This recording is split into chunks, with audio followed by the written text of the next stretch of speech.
G20 summit से भारत को क्या क्या फायदे हुए और क्या होने वाले भविष्य में।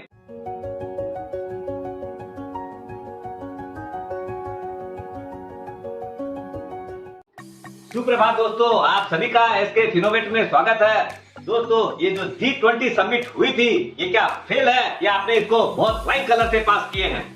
पूरे वर्ल्ड की मीडिया जिसके ऊपर क्वेश्चन मार्क कर रहा था कि भारत जैसा देश क्या G20 जैसा समिट इतना सक्सेसफुली ऑर्गेनाइज कर सकता है।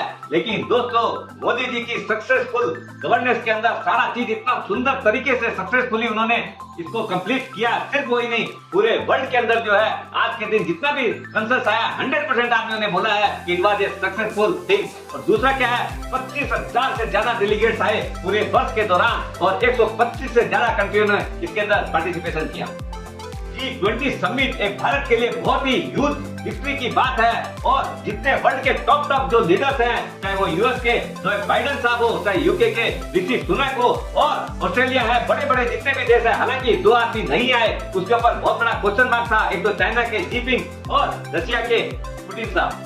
दोस्तों, वीडियो अपने बड़ी मेहनत से बनाते हैं। जिस तरह से आप लाभ पा रहे हैं, औरों को भी लाभ दिलाने के लिए इसको लाइक करिए, शेयर करिए और अगर अभी तक चैनल को नहीं सब्सक्राइब किए तो सब्सक्राइब जरूर करें। G20 जो कंट्रीज हैं वो वर्ल्ड की 60% पॉपुलेशन को रिप्रेजेंट करते हैं। 75% जितना इंटरनेशनल ट्रेड होता है उसको और 85% जीडीपी ऑफ द वर्ल्ड को रिप्रेजेंट करते हैं। इससे समझ सकते हैं कि कितनी सशक्त है ये ऑर्गेनाइजेशन। G20 के अंदर सिर्फ 20 कंट्रीज ही है, लेकिन भारत ने 125 देशों के लोगों को बुला के अपने भारत की जो प्रगति है उसको दिखाने का मौका मिला और उसको भारत ने इनकेस अच्छे से किया। डिजिटल पब्लिक इंफ्रास्ट्रक्चर की जो पॉलिसी है उसको भारत ने बहुत अच्छे से दिखाया। आपने यहाँ पर जो भी यूपीआई है, डिजी लॉकर और आधार की जो टेक्नोलॉजी है, ये ऐसी बात नहीं है कि सिर्फ इंडिया में ही है, ये सारे वर्ल्ड के अंदर है। लेकिन सारे वर्ल्ड की जो अगर टेक्नोलॉजी एक साथ में मिलकर अगर काम करेगी तो सबको इसका लाभ मिले।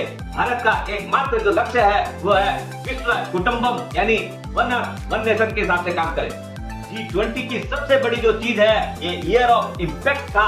भारत ने दिखाया कि कैसे 112 इम्पैक्ट ऐसे हैं जो सारे आपके ऑनलाइन अवेलेबल हैं, आप जाके देख सकते हैं कि कैसे सिर्फ बात नहीं करना है, उसको इम्प्लीमेंट करना है। हालांकि यूक्रेन भारत की पॉलिसी से सहमत नहीं था। ये जो दिल्ली डिक्लेरेशन 112 पॉइंट्स वाली जो चीज है उसको भी समर्थन मिलना एक भारत की बहुत बड़ी चीज है। भारत ने एक और चीज, भारत मंडपा जो 123 एकड़ जमीन में फैला हुआ है कन्वेंशन सेंटर, इसको दिखा के दिखाया कि भारत में कितना प्रोग्रेसिव है और आगे जाके कैसे वर्ल्ड को शासन कर सकता है।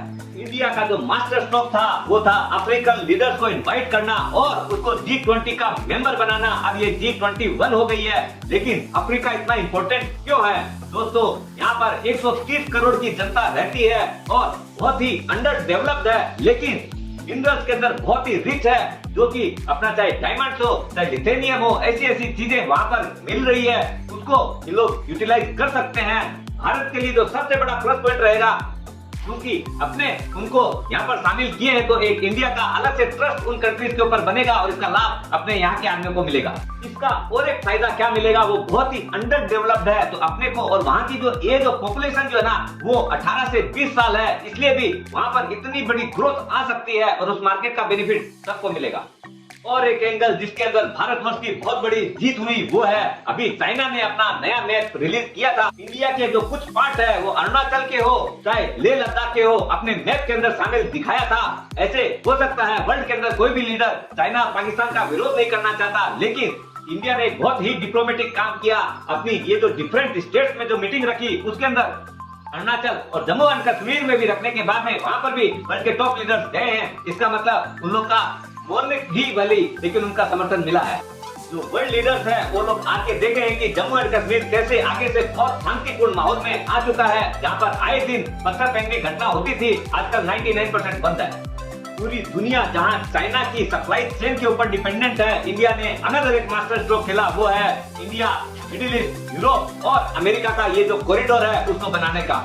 ये सारी चीजें जो है बहुत ही प्लस पॉइंट बन रहा है इंडिया के लिए। और एक चीज बहुत बढ़िया होने जा रही है, वो है यूनाइटेड नेशन सिक्योरिटी काउंसिल का इस बार परमानेंट मेंबर भारत को बनने से कोई नहीं रोक सकता।